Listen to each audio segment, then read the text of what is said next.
How does raising fund from LPs look like for an venture fund? The only thing sometimes that differentiate is that when we look at in a startup founder, right, we are looking for always a big change. We are looking for something that has to be disruptive and has to be scalable. If somebody is doing a startup in a fintech space, sometimes we actually end up backing a founder because the startup founder doesn't come from doing 20 years of banking.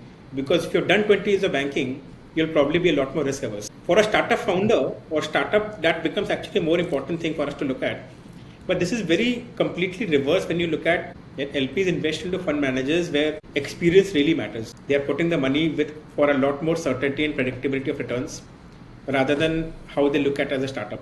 So I think that is fundamental difference between how investors look at funds versus a startup. An investor could possibly be invest in both a fund and a startup, but how they will look at a fund and a startup will be very different.